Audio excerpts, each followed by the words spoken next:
Welcome, everyone. Welcome, everyone. This is NJ Thrives Small Business Webinar Series. We provide weekly webinars created to help all small business in New Jersey to help them start, grow, and help them thrive. I'm your host, Marjorie Salas. I'm also an NJSBDC consultant. I have my own agency called IORI Digital, where we have been doing marketing for over 13 years. And I'm also very proud to say that I'm a testimony of what the NJSBDC can do for your business. So whatever you need, get that mentor, get that help to help your business grow. We are America's Small Business Development Centers Network. We are a statewide program powered by the SBA and their partners to help small businesses in New Jersey do three main things. Number one, no-cost small business consulting. Number two, we provide training and events starting at zero cost. And number three, and most important, we provide exclusive resources for small businesses to help your business grow, thrive, and take it to the next level. So if you are anywhere in New Jersey, make sure you take a quick look at the map, and I'm sure there will be a location near you. Today's agenda will have few exciting headlines. We have an amazing presentation by Ciara Gutierrez, and then we will be moving on to the Q&A portion. All right. Are you guys ready for the headlines? SBA expands financial assistance to Native American communities with 6 new grants. And this is very interesting. I love how they're definitely expanding their outreach to help tribal small businesses, to help them grow. And it's so amazing. This is a very short read. You can find resource links within it. And it tells you where the regions, there's 4 new grantees are. And that is also awesome. If you want more information, make sure you click on the link, or you can Google it to get more information. Oh, let me go back. Oh, bear with me.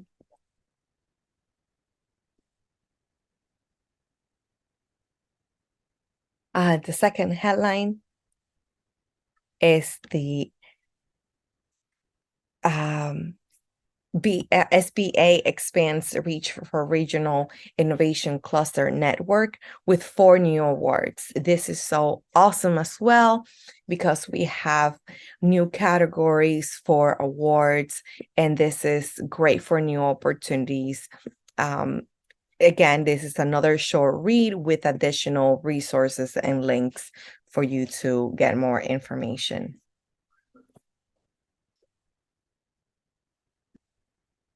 And last but not least, NJBA announced 16 recipients of 2023 Awards of Excellence. Now, to me, that was the best one because I know a few business owners who are in this list, and it's so awesome that they get the recognition that they deserve because I know that they've worked so hard throughout the years, especially 2023, to be able to push through all the adversities and excel in their business. So this is a little bit of a longer read, but it has tons of information. I totally would encourage you to, if you can, attend their event that they will be having to celebrate those awardees. So it will be a great opportunity to network and connect with people. Well, now we're going to move on to our amazing presentation. Let me go back.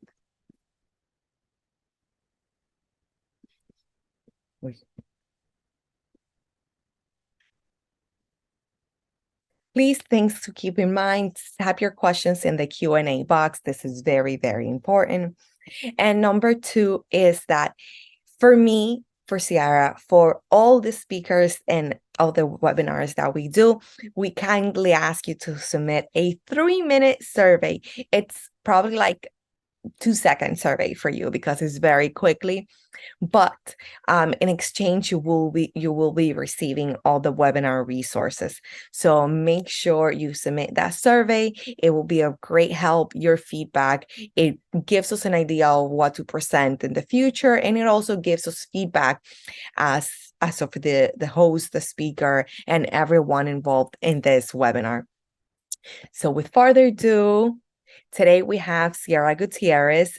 She's part of the NJSBDC Capital Team Consultant. She is awesome. I personally have attended a few of her webinars before, and here she is to give us all the information about mastering expenses with QuickBooks Online.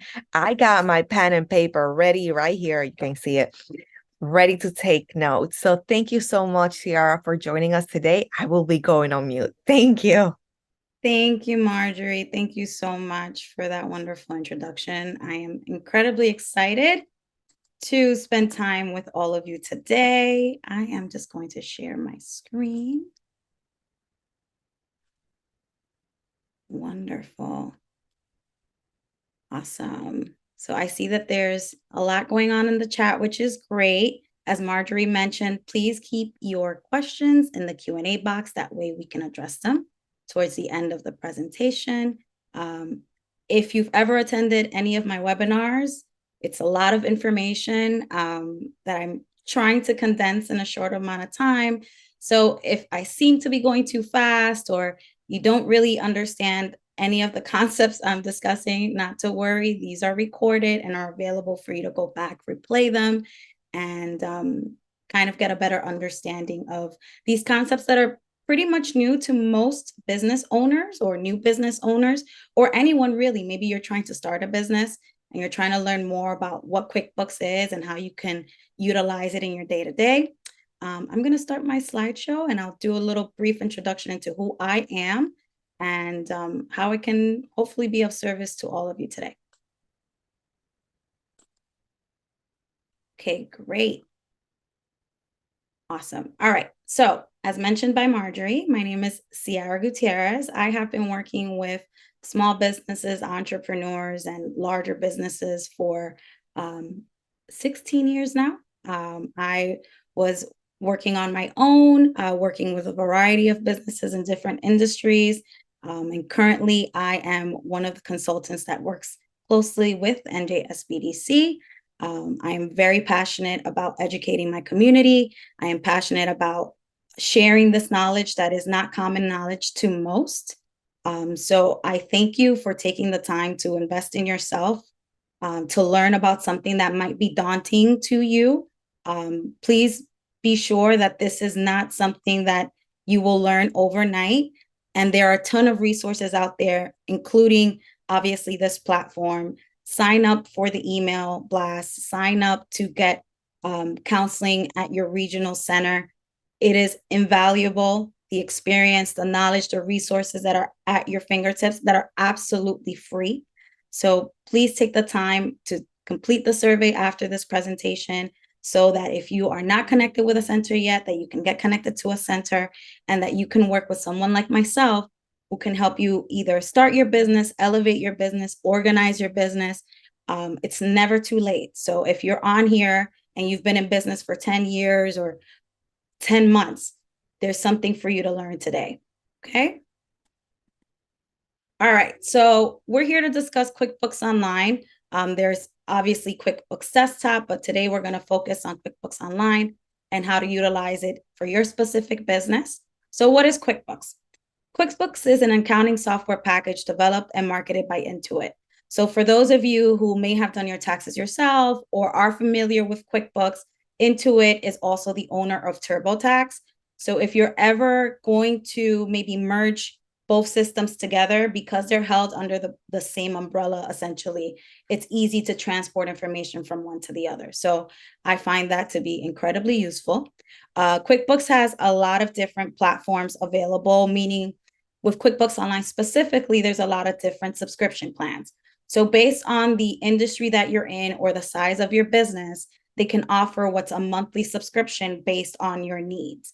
The most basic subscription would be Simple Start, and that would be for someone who's maybe a solopreneur or someone who does service work and may not need the payroll functions or the payment collection functions that are available within the QuickBooks Online platform.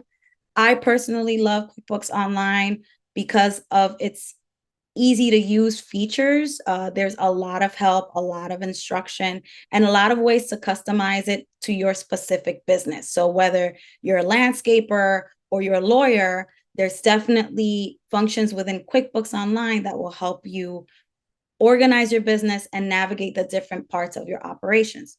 So that's to say that whether you're a business of one employee or one of 500, there's definitely a QuickBooks product out there that is meant to help you. QuickBooks Online is cloud-based, which means that you can access it with anywhere or any device that has internet access. Nothing is stored directly on your phone. They do have an app that kind of helps functionality. Therefore, if you do not want to, maybe there's certain functions within QuickBooks Online that are better utilized through the app, but it's totally not necessary. With the browser itself, you can totally use the software without a problem. Because Intuit also is the owner of this product and they do work with TurboTax, security is paramount. You know, they are housing people's socials and everything of that nature. So if you're concerned about the level of security that QuickBooks Online has, it's very secure. They also enable two-factor authentication to the phone that's linked to the account. So there are many ways to keep the information safe and secure. There's also user functionality. There's a main user who has admin privileges. That's someone that, you know, is able to edit anything within the software or the customization of the company. But there are users that you can add. So for example, if you have a bookkeeper or someone who just handles your invoicing, you can give them certain rights or privileges within their own username. And if that person happens to leave your company, it's just as easy to remove them. So I like that. I like the idea of being able to change things in real time. And that's why I'm such an advocate for this platform. Now, that is to say, QuickBooks is not the end all be all. We are not sponsored by QuickBooks in any way, shape, or form. This is not a sales pitch for QuickBooks whatsoever. There are plenty of other accounting platforms out there that have the similar functionalities. This is for educational purposes only. So if a lot of the tasks that you can complete in QuickBooks, you can complete in other softwares as well. My recommendation always is for your specific industry, do some research. Find out what software works best with your particular maybe POS system or with your particular scheduling system. There might be a better platform out there for you. So please don't take this as if QuickBooks is the only thing that's out there. It's just the most common and the most, I guess, the easiest to customize, in my opinion. All right, so when you start QuickBooks, and we're going to pretend that this is for someone who has never used QuickBooks before, there are different tabs or modules within the software itself. There's the initial setup, which if it's the first time that you use the software, they're going to ask you a series of questions. They're going to ask you, what industry are you in? What size is your business? How long have you been in business? Please answer those questions as thoroughly as possible because they will help the way your dashboard is configured. So if you are a landscaper, please don't answer that you're in trucking because that may look different. Now, across the board, most of the chart of accounts and functionalities within the subscriptions are the same, are not very industry specific, but you don't want to overpay or have a subscription that has all of these features that you're never going to utilize. So answer the questions thoroughly, answer them in real time because you can always get more features. So you don't want to start off with too much and then have to downgrade. Start with what you need essentially, and then add as you go. And that way you can also, you know, be more aligned with the budget and not have to overspend. Okay. The Get Things Done window will show you kind of the different tasks or how to jump from different points within the system. We'll see that in the dashboard. So if it's not making sense right now, it will. Your business overview is also part of the dashboard. It will show you a bunch of little widgets, your bank accounts, if there's any bills that you owe, if people owe you money. It's kind of a summary as soon as you open the program. Banking is where you will connect, if you choose to, the different accounts that are associated with your business. This is very, very, very important. Make sure if you are starting a QuickBooks subscription for your business that you are only connecting the business accounts. Do not connect your personal accounts. Also, when you are connecting the accounts, make sure you're using the specific username for your business. What do I mean? Most of us maybe have our business and personal accounts within the same bank. We use one login and we see everything. We see our personal and we see our business. Now, what happens is if I use that login to connect my QuickBooks account, it's going to bring in not only my business account, it's going to bring in personal. Now, they do give you the option to select the accounts that you want to import, but I've seen it happen time and time again where because this is a computer, this is not a human who's doing the work on your behalf, everything gets imported anyway, and it's a mess. So please be sure that when you do connect your banking to your QuickBooks Online subscription, that it is only and solely the username for the business accounts. Now you can connect your bank accounts, you can connect credit cards, you can connect lines of credit, you can connect pretty much anything, any bank account, any institution. QuickBooks, I have yet to see a bank that doesn't work directly with them.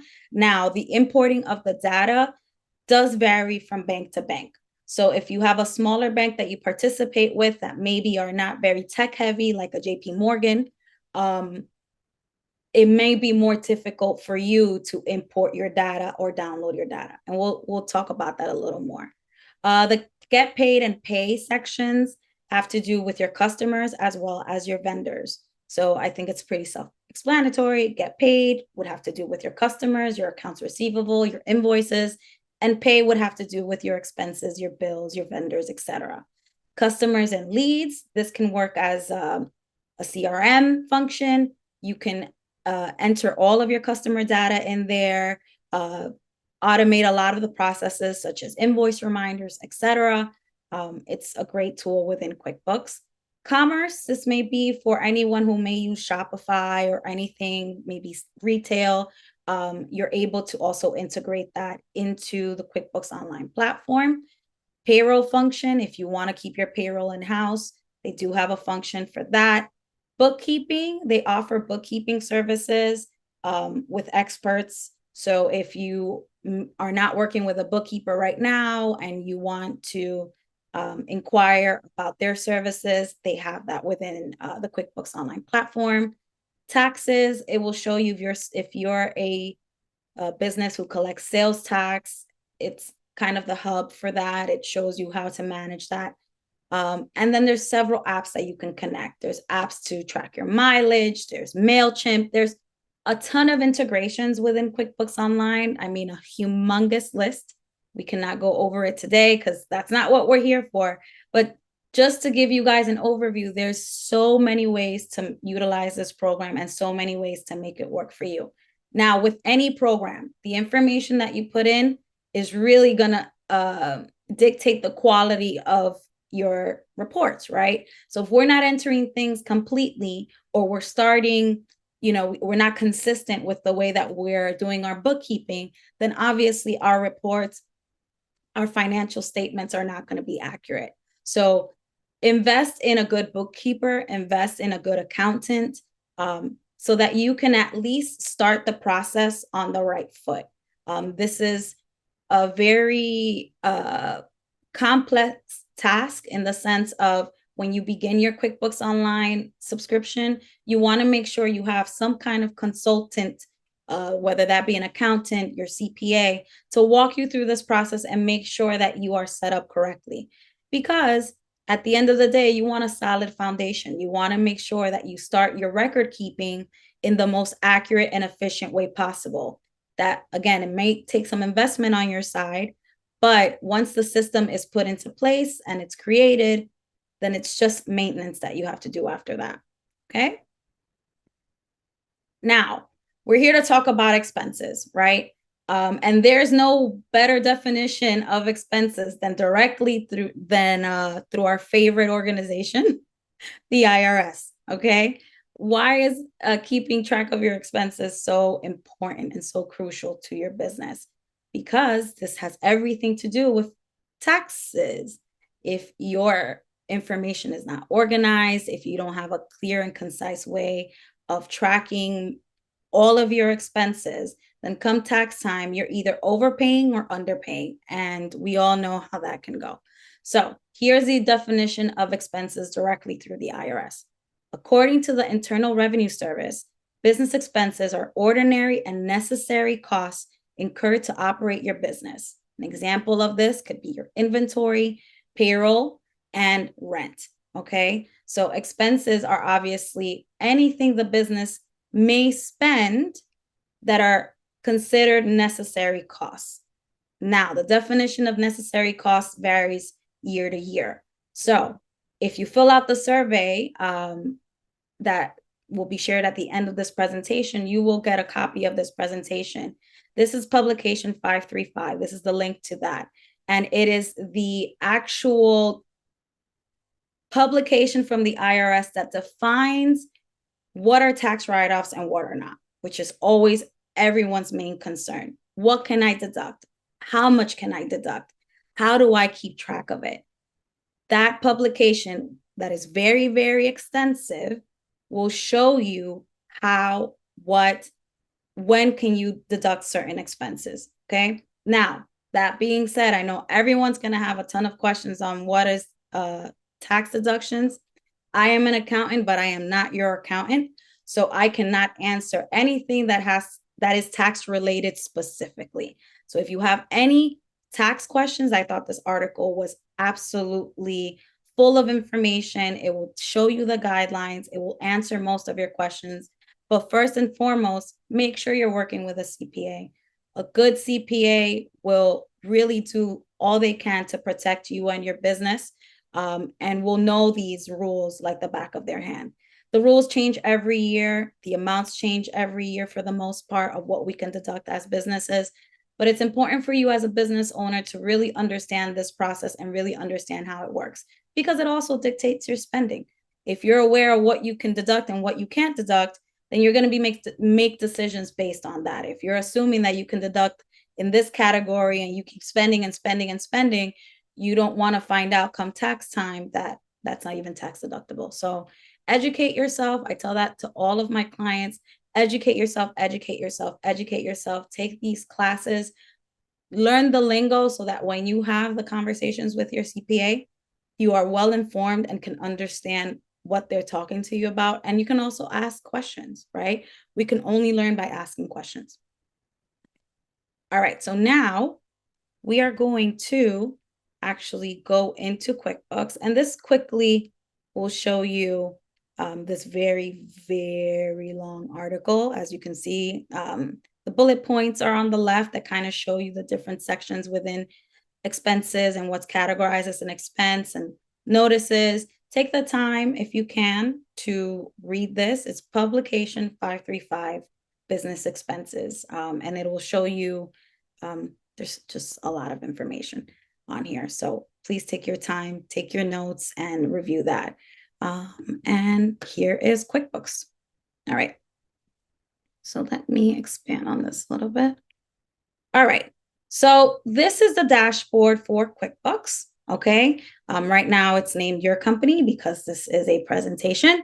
But it will have, once you enter all the information in the initial setup, your company name will be here and your logo, if you choose to add it, will be here. I strongly suggest that you enter your logo, you enter your information, because this is also part of your invoice setup and your email setup. So if you're ever having any kind of correspondence with a client, you're submitting an invoice, it's going to have all of your company information within it.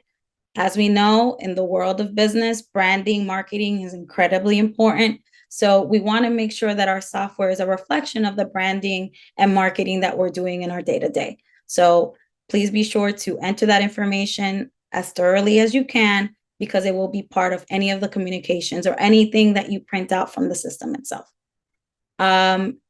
Here are the different widgets or different sections within QuickBooks. There's the dashboards, and we reviewed that a little bit in the beginning. Transactions, sales, expenses, customer leads. Each one has subcategories. But I think that QuickBooks does a really great job of categorizing things in a way that's easy to understand. And I mean, you can explore the software yourself. There's tons of things within this system that you can use. But for the most part, today, what we're going to talk about is transactions or expenses. Okay. So assuming that I or you have connected my bank account, I have already imported all of the transactions for a specific date. Now, let's use the example of you've been in business 10 years. You decided today was the day that you're going to start working on QuickBooks Online, right? Now, two things happen with that. One, your company didn't just start today. So we need to make sure we enter all of the history prior to today. That can be done in a number of ways. The easiest being a journal entry from your accountant to kind of bring up to speed, for lack of a better word, your operations up until a specific point. It could be up to today. It could be up to December 31st last year. It really is up to you. My recommendation always for every client is previous year and then start January. So if you were coming to me, I'd say, okay, let's get your accountant who you can connect via this platform. There's a way to connect your accountant to this platform. Have them do a journal entry up until 12/31/2022. That way we can capture any outstanding loans, inventory if necessary, what the bank balances were at 12/31, your balance sheet.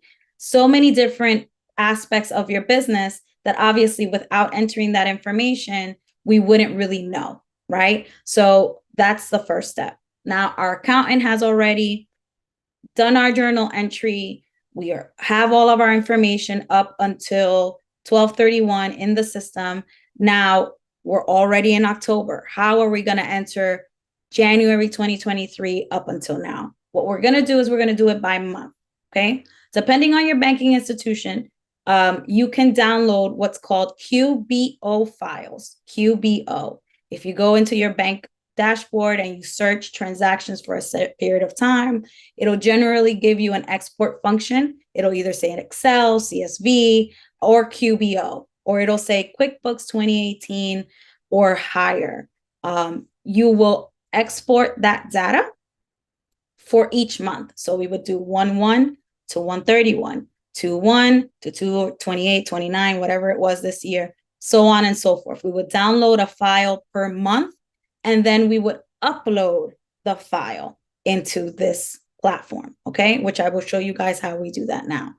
Or you can upload all the data from 1/1 to 9/30 or 10/3 or whatever you want to do, and it'll create this giant file with all that information.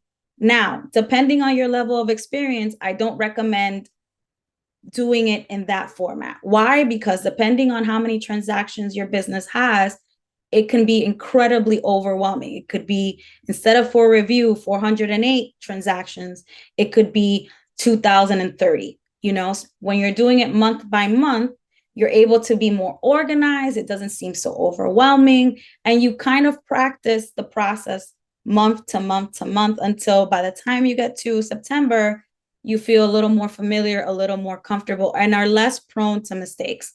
If we do the process for January and we do it completely and it's correct, then we're more confident to jump into February. This is not something that you can jump from month to month because there's a month-end closing process, okay? The month-end closing process requires you to have the same information that's on your bank statement inside of QuickBooks. We do what's called a reconciliation in order to see what the business did and didn't do for said month, okay? We can't start with February without starting January 1st. So that is one way that you can export the data. You can do it by month. You can do it for the entire length of the business. It's totally up to you. I always say start month by month, okay? Now, once you've either connected your bank account or you've exported the file and you've entered it here, which I will show you now. QuickBooks has this really great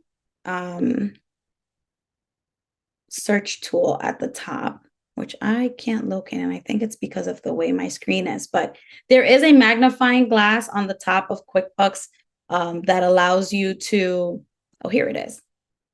All right, this magnifying glass here is a quick way for you to find anything within the system. So if you're unsure of how to get to customers, you can type in customers, and it'll give you either reports or jump to.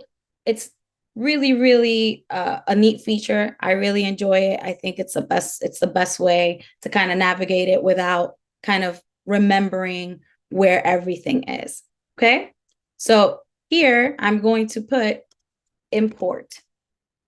Now it's going to show you, do you want to import data or you want to export data? In this case, let's say we're manually importing the bank data, okay?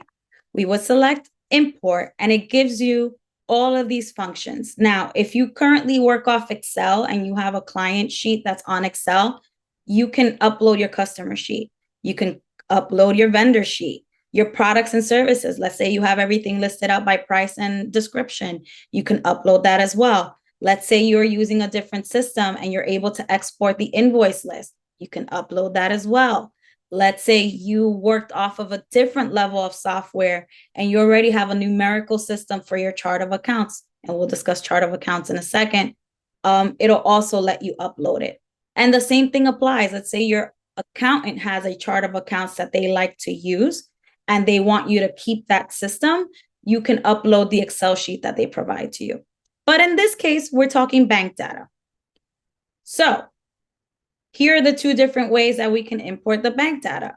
That QBO file that I mentioned that we download with whatever set period we decide, we can select it from our computer or we can drag and drop. It also gives you the ability to do it with a CSV file. I would say stick to QBO. The formatting is already done for you. CSV can be tricky because if you hit the space bar, you open the file, it becomes corrupt. So many different scenarios, it can become a real nightmare for you. Use QBO. Or if you want to link your account, this is how you would find your bank. And I mean, there hasn't been any banks that are not listed on this QuickBooks functionality. So if you find one, please let me know because I'm super curious to see if there's any at all that are not connected here. All right. So that is how we add the transactions by connecting the bank account or uploading the QBO file. Now, let's say you're like, hey, that's not working for me. I can't do this. I'm old school. I rather do, I want to enter transaction by hand because I just want to be familiar. There's a way to do that too. It just takes a long time. I don't know why anyone would choose to not automate the process, but there's certain scenarios that may call for it. So let's say you uploaded the transactions, you uploaded your QBO file, and you notice that February is missing all of the February 7th transactions, right? And now you have to manually enter them. What you would do is you would hit new here and you can select what do you want to add? Do you want to add an expense? In this particular scenario, we do. And it's going to tell you, who did you pay? What's the category it fits in? What payment account? Where did you incur this expense? Was it your credit card? Was it your bank? Here it would give you the list of all of that information. If you want to add a description, let's say this was to Amazon and the category was office supplies and the description was pencils, you can enter all that information here, okay? Once we enter all the information and we've entered all the transactions that maybe we were missing, etc., we would hit save and close, okay? So that's how we manually add an expense. Now let's talk about chart of accounts, right? You've heard me mention it a couple of times here. Give me a second, because this one, here we go. Chart of accounts. So chart of accounts is, think about it as a filing cabinet where all the financial transactions within your business are located and stored. Each category is a different folder within that filing cabinet. Now, the chart of accounts for any QuickBooks Online subscription starts off usually 250 different categories you can choose from, okay? You can also customize how detailed you want those categories to be. So given the example of expenses today, right, we're going to look up the different types of expense categories within the chart of accounts. This is what QuickBooks did for us as just a standard, okay? Now, as you can see, this is very generic and it's not very specific. But let's say you're a restaurant, right? And you incur food costs, but you want to track the food costs in different categories. You want to track what you spend on dairy, you want to track what you spend on meat, you want to track what you spend on produce. You can totally do that. You can add subcategories to your chart of accounts so everything doesn't seem so, I guess, bundled together. Why is that important? If you have very specific numbers or data that you want to see, because then your reports will reflect that data. And the whole point of tracking our expenses is to produce financial statements. We want to see our profit and loss. So if I don't enter my expenses in the different categories or in the specific categories that I want to see, when I run my report, it'll just tell me I made $1,000 and I spent $1,000, but it doesn't tell me how I spent $1,000. It won't tell me 100 of that was for produce, 900 was for meat. You know, that the level of detailing is really, really up to the business owner. The more detail I feel is better, because it also helps you analyze your data better. If I know how much I spend on marketing on Facebook specifically, then I really know, based on the feedback, or I guess the clientele I retain from Facebook, if that investment of $500, $1,000, $50 is really worth it.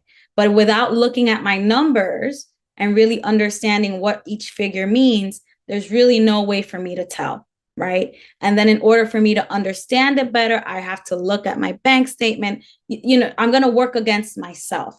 So this system itself is really, really beneficial for many, many, many reasons, primarily for you to understand your numbers. If you've ever attended any of my webinars, I always tell you, get familiar with your numbers, understand your numbers, understand how much you spend in all the different categories, because again, how are we going to make better business decisions if we're not informed? If we don't know how much we're spending in specific operational costs, how will we know? We can't go based off the bank account, because as we know, the bank account fluctuates. And just because we have $10,000 sitting in the bank doesn't mean that that's our $10,000 to spend. So again, chart of accounts is your filing cabinet with all the transactions within your business. And the different categories within are the folders or the different aspects of your business. Your spending, your bank accounts, your credit cards, all of that is housed within your general ledger. I know it's a lot of information. Bear with me. I'm trying to condense it as best as possible, but I hope that gave you some more insight on how that works. Okay.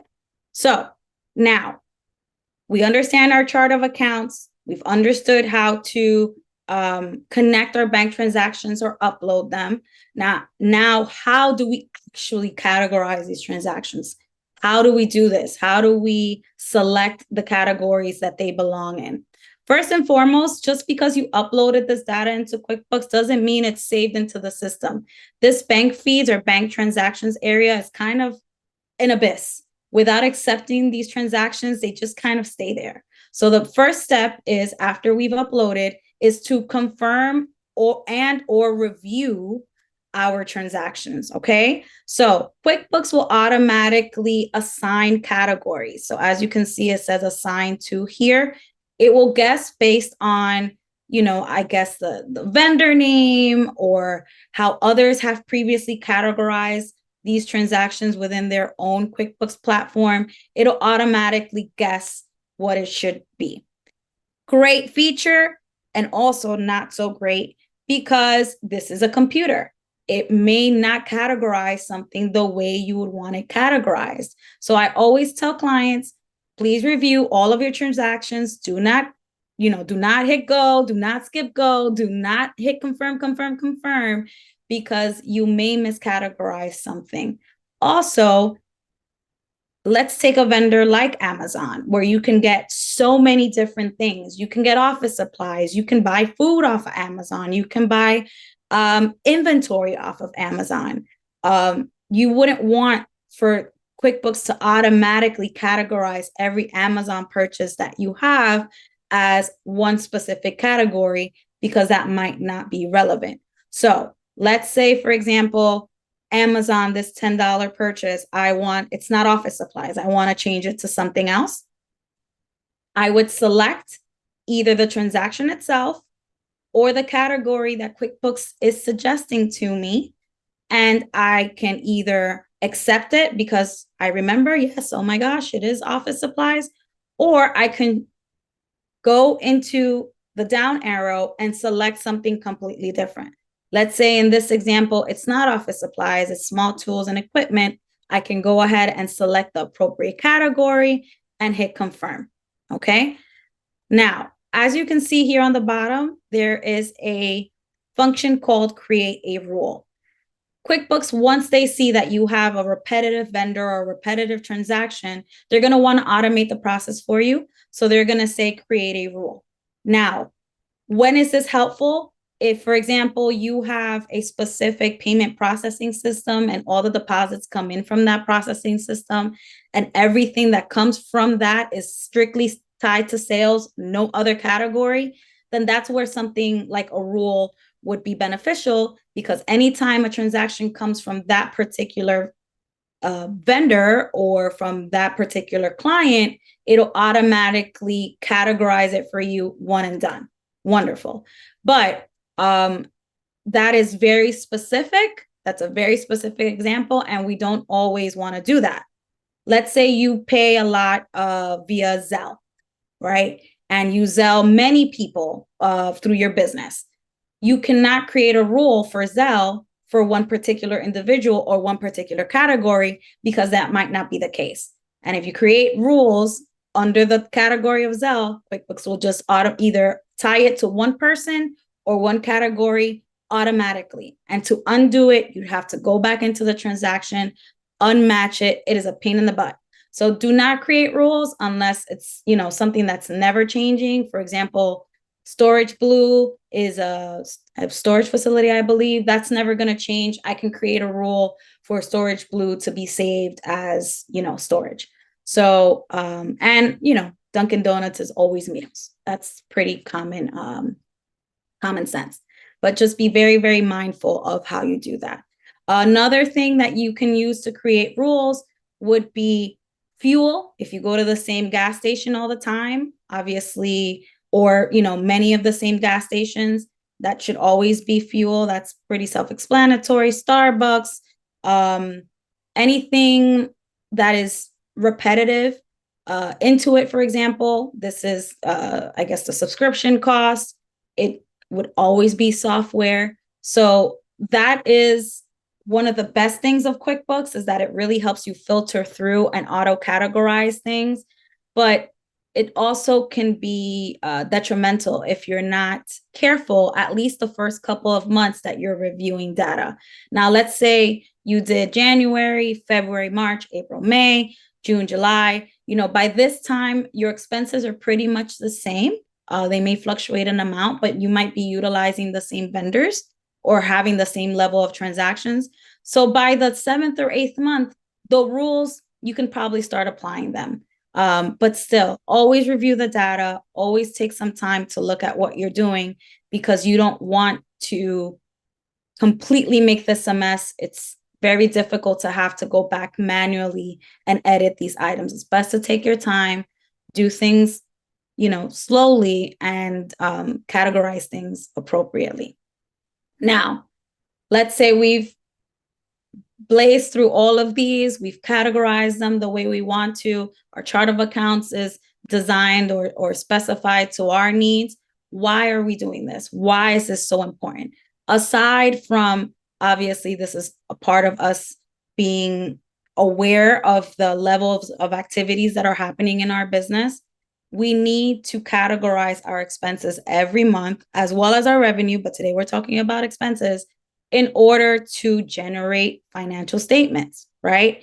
In order to create our monthly reports. Now, QuickBooks has a report function. There are a ton of reports within this system, but specifically when talking about expenses, we like to talk about what the profit and loss. And the profit and loss will show your income for a set period of time, as well as your expenses. Now, we cannot generate this report just by confirming our expenses. In order to accurately produce a profit and loss statement, we have to complete what's called the monthly close. I've done a webinar, I believe, on that. You might find it in our Thrives library, but the monthly close consists of various steps. One of them obviously being importing all of the data, all of your deposits, all of your expenses. We would obviously capture any other expenses the business may have incurred via credit card as well. Anything that has to do with what happened within the business within that set period of time needs to be completed. And then we do the reconciliation at the end. The reconciliation basically confirms that our bank statements, our credit card statements, our loan statements, everything is categorized in QuickBooks Online. Now, other transactions or manual processes that we can do for the monthly close to capture expenses. Journal entries. I'm not sure if any of you guys are familiar with journal entries, but journal entries are also a way for us to capture expenses or transactions that happen within the month. Let's say the business owner spent $500 on marketing on behalf of the company. You went to go pay the bill, you couldn't find the business card or the business check, you paid it out of pocket yourself, and the business is going to reimburse you, right? How do I capture that? Because that transaction never physically happened in my bank. You would do that via a journal entry. One, because we want to capture that the business did incur $500, right, of marketing expenses for that month specifically. And also that the business owes the business owner $500. So that is a great example of being able to capture an expense that may not have happened within your bank account or your credit card. Another way to capture expenses via journal entry is a perfect example is insurance. Let's say you paid 6 months up front of insurance for the business, car, whatever it might be. We need to capture that not for the 6 months at one shot. We want to capture that month by month because it's called a prepaid expense as part of your balance sheet. So another way to capture that expense, because physically nothing's happening in the bank account for that month, but we still want to see that we spent $1,000, let's say, for insurance, right, for the business. We would do that via a journal entry as well. So there are many ways to capture expenses. The most formal way would be obviously entering all your bank data, but there are ways to capture expenses that may not have happened through your bank account itself. And I think, okay, that's 12:50. I think we're going to open it up for questions now. I know I threw out a lot of information. I apologize in advance, but I hope that you guys all learned something today about the importance of I believe you're you're until 1:30. Oh, am I? Yeah, Oh, I'm pretty sure. Okay, great. So you have a little bit more time. Wonderful, wonderful. Are we going to open it to Q&A at the end? Absolutely. If you want, Okay, let me review a few questions so we can see what's hot and take advantage of the quick break. Okay, awesome. All right. Great. So Let Let me me share put my my screen camera again. back on. And thank you for all the attendees for participating and for putting all your questions in the Q&A box. I will start with how hard is it to move from QuickBooks on my laptop? Can the migration be made easily?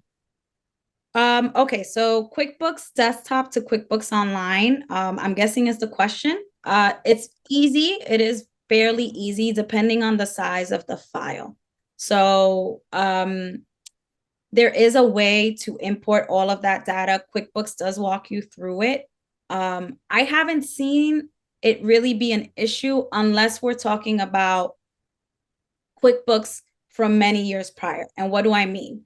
Let's say you've had QuickBooks Desktop since 2009, right? You've upgraded that software. There's been a patch that's been given to that software year to year, but essentially the foundation of that system compared to a 2022 system are not the same. They're not compatible. So there may be things that don't import 100%. And there's also functionalities in QuickBooks Online, or actually rather, QuickBooks Desktop offers more functionalities than QuickBooks Online does. So depending on the industry that you're in, QuickBooks Online does sound great because it's incredibly portable and you're able to connect so many integrations to it. But specifically, even for me in my day-to-day, our challenge now is that being that QuickBooks Desktop is kind of going to be discontinued, they're pushing it out. How do we use that same level of functionality on the online platform? So it is, yes, to answer the question, it is easy to transfer the data, but depending on the size of your file, it may not be seamless. They do have teams that help you with that. Invest in experts, because there's no reason for you to reinvent the wheel when someone's already figured out the problem. And then, you're going to end up spending double the money because you did it wrong. So please take the time, educate yourself, find an expert. QuickBooks offers a ton of support services to help you with that transition. So absolutely, you can do it. Thank you so much. That was great advice. Yeah. I will answer the next question for you. And it's about, she says, can I set up a training with you? And like I said at the beginning of the workshop, I am a testimony that the SBDC works, right? Regardless of where you guys are at, what your business, your industry, scan the QR code at the end, submit that form, and we will work to get you to a counselor within your industry or that has some familiarity within what your business practice, right? Whether it's a product or it's a service, there will be someone that is there to help you grow your business. And even if you think that you know it all and you are an expert, please know that you can always consult with our consultants. We have more, each consultant and each person I've ever met throughout the events, they always have 10 plus years of experience. And if they don't, they are experts. They know the products, the services inside and out. So please make sure that at the end, you scan the QR code to make sure you get counseling. My business is proud testimony that this system, the SBDC, works. And I every time I hear someone, oh, I'm about to start a business, I tell them, you need to go register and get with a counselor, get with a mentor. They will be the best help to help you grow your business and to guide you through the mistakes. Like, you don't need to do this alone. We are here to help you grow. Absolutely. And if they don't know, they will certainly point you in the right direction. Absolutely. So again, don't reinvent the wheel. Go to someone who can either give you the resources, point you to the resources. Like you mentioned, there's just every center is full with dedicated people like us, either a testimony or an active consultant or both, right? There's people that really, really do this as a service to our community and want to help you and your business elevate. So please use the tools that are at your fingertips. Awesome. One more question. I'm going to let you continue. It's from Andrew One. It says, when moving from the desk, I think that was really your answer to that question. Sorry. Let me pick another one. Um, oh, so I have Margarita Sierra. She says, QuickBook is costly for a startup. Any funding available? So QuickBooks is costly compared to maybe the buying of the license, but honestly, it really depends what you're using it for. Simple Start starts at about $20 a month. But if you need something that's a little more I guess complex, you're doing payroll, you're doing inventory management, you're doing all of that, it really is I believe a lot for you get a lot for the amount you pay. You might be maybe choosing a subscription that is not adequate for your industry or what you need it for right now. I say to everybody, if you don't have any QuickBooks at all, do Simple Start. Select Simple Start first, do the trial version of it, walk through the software, see how you feel. Another big piece of advice: if you're choosing to do the trial version of QuickBooks to just test it out, you're doing the 30-day trial, do not think you're going to be able to do all of your information. Let's say you're like, oh, I'm going to apply for a loan. I need profit and loss statements. I need to get this done like in a second. I'm just going to use this for 30 days.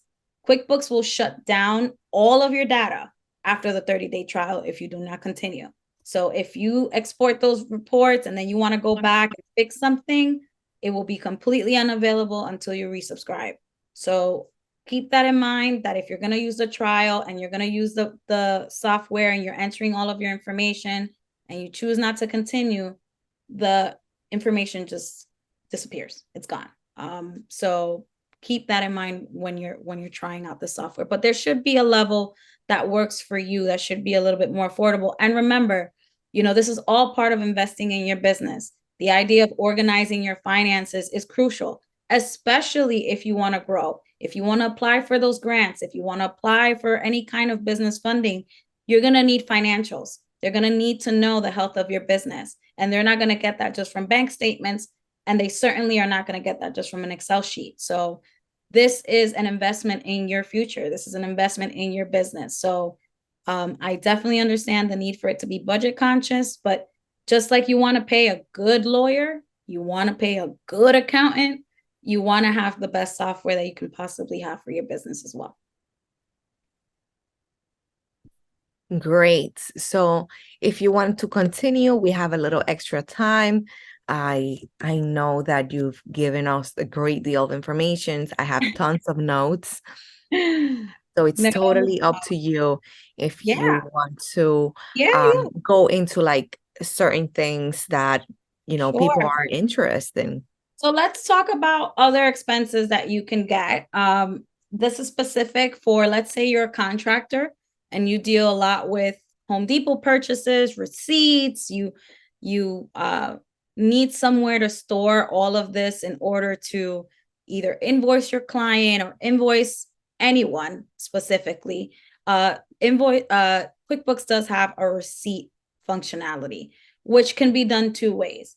If you have an iPad, a phone, any kind of phone, doesn't matter if it's an Android or an iPhone, there is that QuickBooks app that I did mention in the beginning of the presentation. The QuickBooks app will help you upload any data much faster. But let's say you're like, no, I am not going to download another app on my phone. I much rather do this once a week.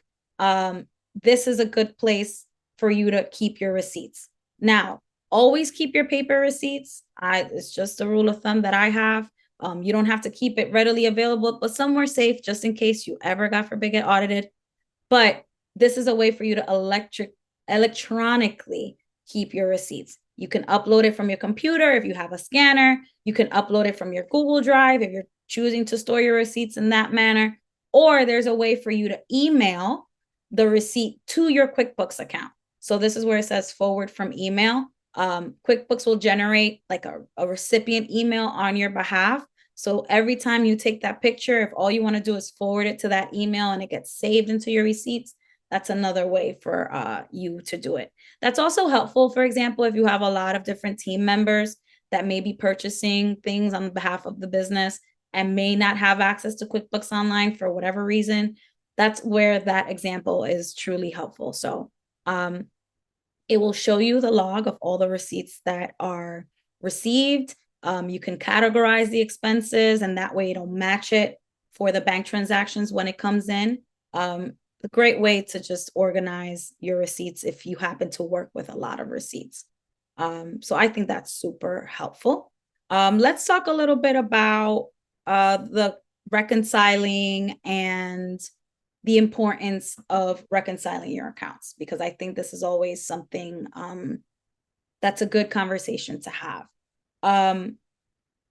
When you are reconciling every month, as a business owner, let's say you're a business owner who is not present in your business. You don't work there every day. It's your side business or it's a family business. Reconciling is so crucial to understanding the health of your business. Through the reconciliation process, you're truly able to understand the money that's coming in as well as the money that's going out. And like we mentioned before, in order to make better informed decisions and understanding the data that's our financial data, without looking at it physically, how will you ever know? I think it's important for transparency, for clarity, for visibility, for every business owner, whether you're an active participant or not, to really take a look at your finances every month. Understand how well your business is doing. If you're a restaurant and you're implementing a new dish, what did that do for you? Did it increase your sales? Or, did it increase your spending? Are you spending more on a particular area of produce or meat because of that new item? All these financial statements really help you see that with clarity and with facts, because the numbers don't lie. The numbers will tell you what you need to know. So I definitely think that the reconciliation process every month, super important. Sometimes, this is something that people don't like to do. They have a bookkeeper who takes care of this for them. That's fine. But you want to understand how the process works, because how will you know how accurate that data is? If I don't understand the process, how can I ask you questions? How can I say, hey, were all the accounts reconciled? Let me see the bank account. Let me see the credit card. And you're not micromanaging people. You don't want to insult anybody's intelligence, but human error can happen. What if they forget to reconcile a specific account? What if they didn't take into account the purchase that you made on behalf of the business and they didn't include it into the month's figures? Those are all very, very valid points. And if you're part of the conversation, you know the questions that you need to ask. Same thing goes if your accountant is doing your books. Every month when they provide the reports for you, you want to be able to understand how they got the numbers that they got. Is it because they reconciled everything correctly? Were they missing any information? Are there transactions that are still pending approval? Meaning, if it's someone that doesn't directly work in your business, and there's several transactions in the bank account, they may not know who this vendor is or how to properly categorize anything. They may have questions for you. Again, if you're part of that conversation, you can answer those questions and you can really validate the quality of those reports. QuickBooks has a ton of little videos and resources, as you can see now, because this is not a real account. This is just for the purpose of using this demo. It's going to ask me, it's going to tell me to watch a video. It's going to show me the importance of reconciling and what does it mean and everything that is a part of reconciling, which I think is great, because if you're trying this for the first time and you really want to understand the purpose of everything in QuickBooks and the reconciliation process and the monthly close, there's a lot of tidbits of information here.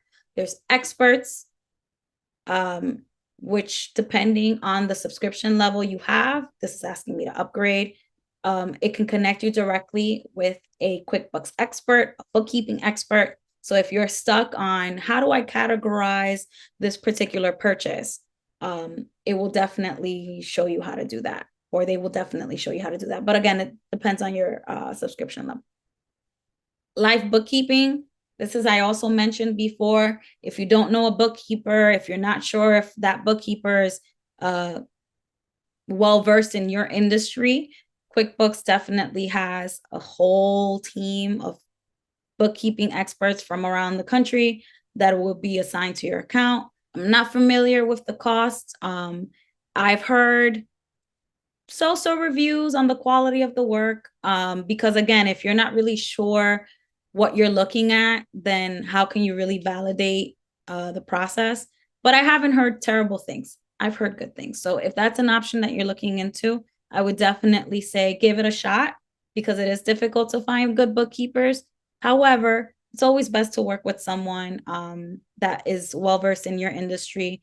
Find a referral, someone who's in your industry that is currently working with someone, and that they're happy with, obviously. But if you know the process, you know what questions to ask. So I think that's also pretty neat.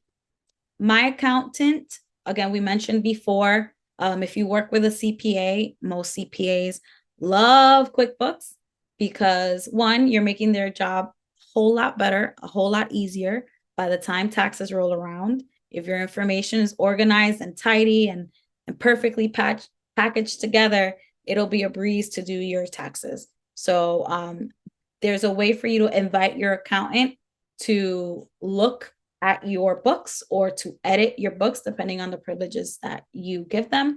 Most of the accounting privileges are admin, so that they can make journal entries, they can adjust things according to your tax status, whatever it may be. This is where you would connect your accountant. And that doesn't have to be an accountant, it could be your bookkeeper, doesn't really matter. Whoever is responsible for your taxes, that would be where you would connect them. Let's go into taxes. I had mentioned before, if you collect sales tax, this is a good way for you to keep track of your sales tax. If you work with a lot of contractors, let's say you're in the service industry, but you hire a lot of experts to work with you, come next year, when you have to do your 1099s, you can do them directly from QuickBooks. That is to say, you've already set them up as a vendor. So if I'm paying Mary to come speak with me every month, and I pay her $500, I have to make sure that I've added Mary and her information in QuickBooks. So that way, when I run the 1099 report next year, it'll show all the payments I made Mary. Let's say it's $600, $800. And it'll generate the 1099 and send it directly to Mary, and also send it directly to the IRS on my behalf. So there is a service charge, of course, for any of these features that QuickBooks offers, but it is totally available for your use within the system that you're already using. So that's great. Time entries. Let's say you work with a team and they clock in and out. You can also use QuickBooks for time management, which also then translates to payroll. You can also use time entries if you're in service-oriented business and you want to invoice your customers and you want to keep track of the time you use on this project or on this phone call. You can utilize the time feature within QuickBooks, which is great, because then it automatically, when it comes time to generate that invoice for that client, it'll capture all those time entries and create the invoice on your behalf, which is obviously an easier way to do it. Payroll, there's a way to pay employees and contractors through QuickBooks. I'm not sure what the fee is currently. I believe it depends on the amount of people you'll be processing it for or with. And then they also offer workers' comp based on your payroll. So if that's something you're interested in, the payroll module is pretty great. I would definitely give them a call and get pricing to see if it's competitive against like your ADP and your paychecks. Reports, we spoke about that a little bit, about the different reports that are within QuickBooks. And again, speaking more about the profit and loss, using the restaurant example per se, most of the reports can be customized within a certain time period. So if you want to know how well your business did 10/1 to 10/7, you can run a profit and loss based on that. Now, of course, we have to make sure that all of the data for that set period has been entered in order for the numbers to reflect it. So make sure you're keeping your information up to date before you're running any of these reports so that you're not getting inaccurate information. Now, mileage contractors, this is part of the expenses category. If you are a business that, really deducts mileage, there is an app integration for that if you want to have it all connected and not guess. I'm not sure which specific integration is the best, but there's definitely plenty. I would take the time, go on YouTube, look at the mileage integrations with QuickBooks Online and see which one you feel is best for you. Bills, when we're talking about bills for expenses, we're talking about anyone that we have any kind of terms with. So if you work with an ad agency or you work with a lawyer and they are giving you a bill that you're going to pay in the future, even if it's tomorrow, you can enter it in the bills section, and then you're able to run reports such as accounts payable report to show you who you owe money to and when. This might be your favorite part of doing business, or it might not be your favorite part, but it definitely is better to have it organized. And also, we want to make sure we capture expenses that are bills, right? It's the same thing. Some of the expenses we incur are in real time through a debit card transaction, credit card, etc., and others are, bills that we're going to pay in the future. So that's also part of our expense category. We're not talking about sales today, but just to give you guys an overview of the different sales categories, you can send estimates. You can obviously house all your customer data here. You can update and create your product list. So when you're invoicing customers, it'll automatically show you the pricing that's associated with it if you so choose it.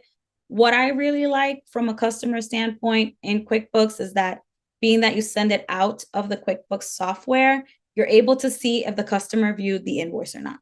So if any customer says, hey, I never got your invoice, I never ever got it, you can pull up the invoice itself and it'll show you the history of how many times and when they opened the invoice. Also, if you're interested in collecting payments directly through QuickBooks, you can do that as well through payment links embedded in the invoice. So my daughter's old school, they used to use QuickBooks Online. We get the invoice via email and the payment link is right there. Apple Pay is a function. You get paid right away. They get paid right away. I'm able to pay it right away. It was incredibly seamless. Then QuickBooks generates the payment. It's great. I really think it's incredibly easy to use, and a lot of it is automated. So if you're a one woman or one man show and you're doing everything yourself, then obviously having all of this be within the same platform is so much easier than using one software to invoice, one software to keep your accounting. But there's ways to do it together too. And transactions, like we said, the bank transactions, once you connect all of your banking, app transactions. Oh, let's say you use PayPal. I'm not sure if Venmo's on there yet, but let's say a lot of your transactions are paid through PayPal or Square. You can connect those integrations. You can connect those platforms to QuickBooks Online, and it'll also export the data on your behalf. It's great because, as we know, there's merchant fees when you're using a third-party processor. So you're able to see the merchant fees as the transactions come in. By merchant fees, if anyone's not familiar, if I invoice a customer and they pay me through PayPal, PayPal takes a fee. I won't get the total amount I billed to the customer, but I want to capture obviously that fee because that's part of my expenses. So it's great that these integrations work. Obviously, with any integration, you have to be familiar with how to use it. So make sure you're YouTubing all of this stuff so that you're able to become familiar with how it works with QuickBooks. We spoke about receipts and how to do that with the app or through the email. The rules, as we mentioned, are for when you have recurring transactions and you kind of want to automate the process. This is where you would edit, delete, remove any rules, okay? And the dashboard, one of the things that's great is the cash flow. And it'll show you here money in, money out, and your cash balance. Why is this important? So let's say you look at your bank account today and it says $10,000 and you're like, wow, I have $10,000. But did you know that your assistant or your bookkeeper or whoever is in charge of the finances has written out 7 checks totaling $9,000? If you weren't looking at this window here and they didn't have the conversation where you kind of remember that little point, you would assume there's $10,000 in the bank account and maybe decide, hey, I'm going to spend $10,000 on myself. So cash flow is a really good indicator of real time, right? Presently, what does the business have? How much do we really, really, really have? And I love that QuickBooks is able to show it to you in many different formats. It'll list all of the bank accounts here. QuickBooks always mentions their products. So be on the lookout for that they'll offer you payment processing. They'll offer you their own checking account. You are not tied to using any of their integrations if you don't choose to, so don't feel pressured. But they'll always list, of course, their products first, marketing. But again, this is a great way to see it. You can do the last 12 months. You can do the last 6 months. You can look at this week. And I think it's great. If you're a visual person, you're able to see the ebbs and flows of your business. And it also gives you the ability here to link another account. There's a lot of ways to link your bank account if you choose to. Here's the outlook, money in. If I had invoices in QuickBooks of customers that owed me money, it would show me kind of like a summary of that. Also gives me the ability to create an invoice if I choose to. And it gives me the link to create any invoices that are related to money coming in or standard ones, open invoices, invoice lists, sales by customer. Really easy to kind of jump back and forth. Same thing goes for money out. It'll show me if I owe any money to any vendors. It would allow me to create a vendor bill. So this is how we would create a bill or an expense. We can choose a vendor if we already have one that we've worked with, or we can add new. If we were to add a new vendor, it's going to ask us our standard demographics. So name, email, phone number, address, any notes, which are internal for us. Let's say you and the vendor make a deal that if you're going to review pricing every 6 months based on your relationship, you can put that there. If you have a contract with the vendor, you can attach the contract. If the vendor prefers to be paid via ACH or you pay based on ACH, you would enter the information here. That's fairly new. I love that because it's an easy way to see all the information in one spot. And business ID and tracking payments for this vendor. Whenever you're working with a vendor as a business, you have to ask them, or it's good practice to ask them for a W-9, and the W-9 will show all of this information. You would track payments for 1099, so that way when you create your payments next year, if their entity, if their tax filing allows for them to get 1099, you can do it. And accounting, let's say this is your landscaper or your maintenance service, and it's always going to be that. You can default the account that it will always tie to. So let me see if maintenance comes up here. If it's the person that always works on maintenance for my business, I can make sure that anytime I enter their bills, it'll always auto-categorize it to maintenance. Okay.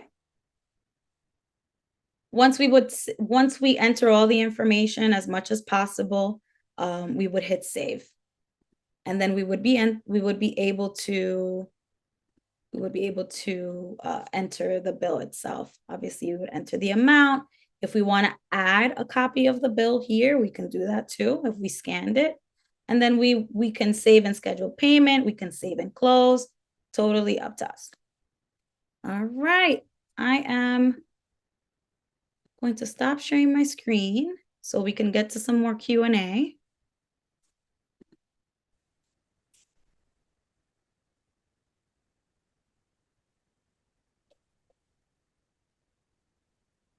Okay, great. So let's answer some questions. All right, let me review them very quickly. Thank you for your time, Ciara and Marjorie. What specific reports should we have monthly as a company? You should have your profit and loss report. That is definitely something that you should run on a monthly basis. You should run, if you have clients, you should run your accounts receivable reports, so you can see who owes you money, good for collection efforts. You should run your balance sheet, but the balance sheet items are usually amended or updated via journal entries, which usually your CPA or your accountant will do. So your balance sheet may not reflect all of the information. Probably the most accurate information on your balance sheet every month, if you're doing your own bookkeeping, would be your bank balances, because it will reflect the reconciliation. So, or your petty cash, or whatever you mostly have ownership of on a consistent basis. So profit and loss, balance sheet, any accounts payable reports, you want to see who you owe money to, what bills need to get paid, and any accounts receivable. There's a ton of different ones. And depending on your industry, you might need to look at inventory, or you might need to look at different things. But I would say those are pretty standard. Okay, great. We have a question from David March that says, how do you input owner investment in the company? That's done through a journal entry, and your CPA will do it at the time of purchase, in order to capture it in your balance sheet. That's not something I would say do yourself. Definitely consult with an expert, because that is part of your tax filing. So you want to make sure that that's correct. But that's not something, unless you're an accountant and you have accounting background and you know how to create this journal entry, by all means, please do. But it's best to have your CPA do it. Great. Thank you for answering that. Next question comes from Jennifer Ponder. She says, how do you add a restaurant expenses? Does that go under vendor or is it under another category? It really depends. So let's say you have a vendor, like you work with a bakery and you work with a meat distributor and you work with, the different people you get your supplies from. Most, if not all, will give you terms, meaning that you are not going to pay them on the spot. You would enter it as a bill, and then obviously that will capture the expense itself. But let's say it is you go to the supermarket down the block to buy most of your stuff, and you're going to swipe your debit card. It'll obviously capture the expense, right? But it won't categorize it. So let's say, using that same supermarket example, I go to ShopRite and I spend $500. All the bank account is going to show me that I spent $500 at ShopRite. It's not going to itemize the expense for me. So you can take the transaction once you see it come into the bank account and split it. So you can put 200 for bread, 300 for milk, whatever it is. You can split it that way too. So that would be the way to categorize it, as an expense entry versus a bill, if that makes sense. Okay, great. We have another question. It's from Maria Pipiponet. She says, well, wouldn't say that, hold on. I think he's taking on to something else. It says, well, wouldn't say that food bought for the office staff be considered under office supplies, like coffee and snacks, even if purchased from Amazon? It depends, because some people categorize those purchases as staff meals. Some people categorize it as just an office expense. If your nature is to have an office full of snacks and refreshments and whatever for your employees, that is considered office expenses. Now, if you want to make it more detailed and say office expenses, office snacks, office expenses, office beverages, that's different. Now, if you can't categorize it in that way, if you're taking those same snacks and you guys are selling them, if you're selling it, then that's a product. It's not something that you're giving to your employees. You're selling it. It's a complete different way to categorize it. That would be more cost of goods sold. but that's a different scenario. So Great. it really depends.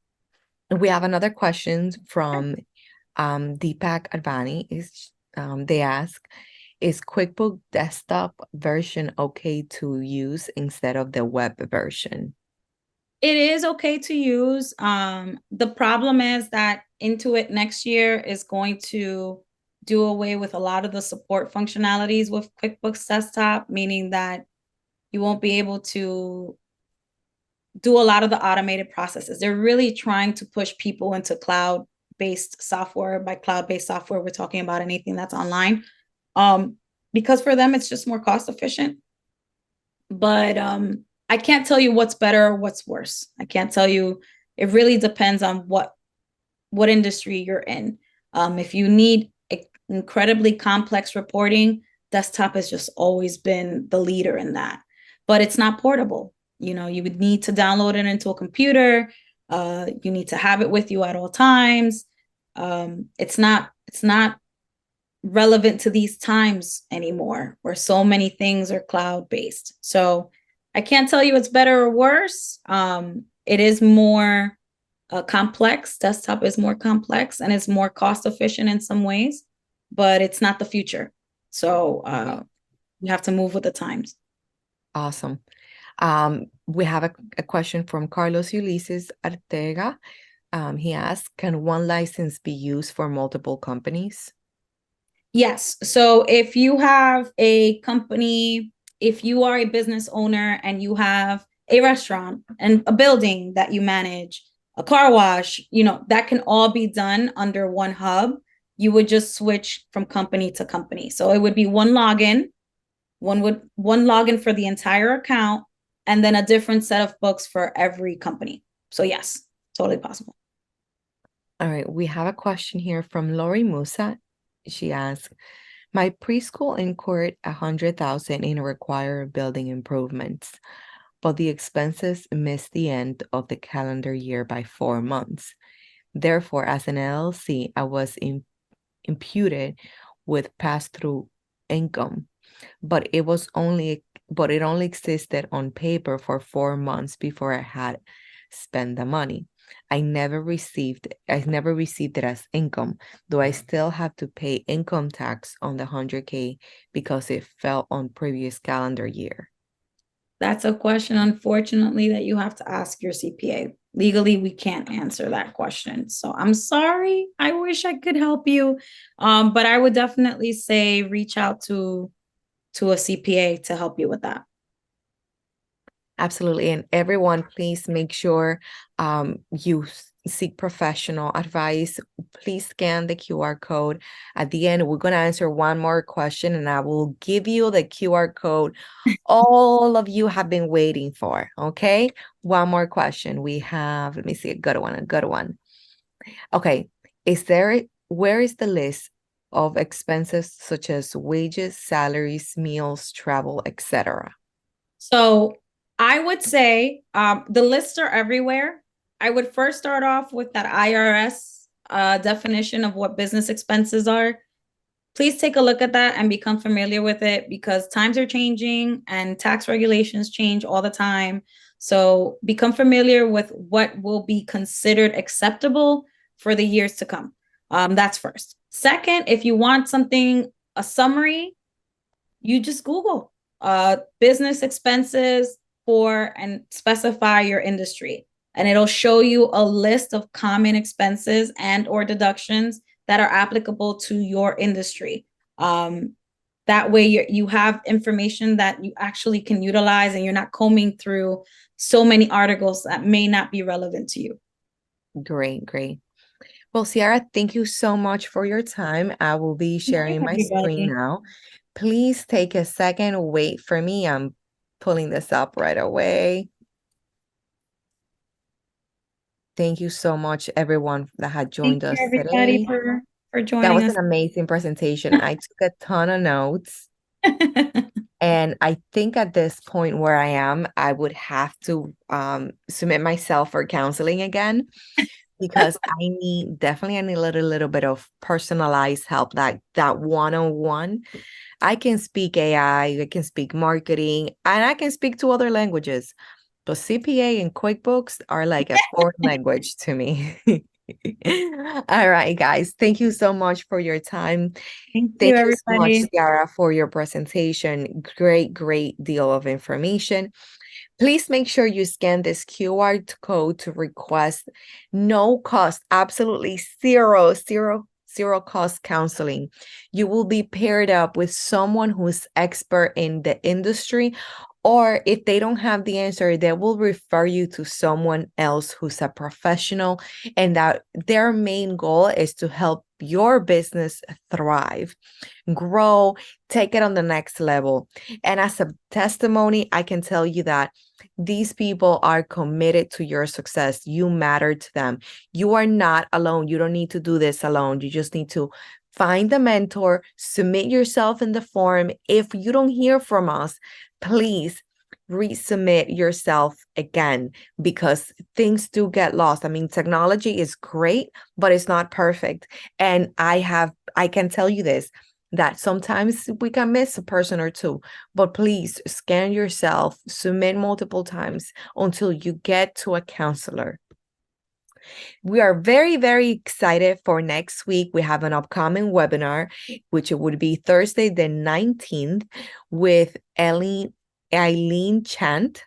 She will be talking about DOE, SBIR, and STTR grants in innovation with the U.S. Department of Energy. This will start at 12 and it will end at 12:30. She will have a great deal of information. I will be your host. So make sure, if you want to see me and you want to see her and all the information she's going to bring on, please make sure you scan this QR code to register for the next webinar. Thank you so much for your time. Please know that this is the Small Business Development Center of New Jersey. This was brought to you. We have helped proudly over 15,000 small businesses grow in the state of New Jersey. We provide no cost small business consulting. Number two, we provide training and events starting at zero cost. Okay. And best of it all, we provide you with exclusive small business resources. Make sure you point your camera towards the QR code. We will be very excited to help you grow. Thank you so much for joining us today. We appreciate your time. I hope you have a wonderful day. Thank you. Thank you, Ciara. Thank you, all the attendees. Have a great day.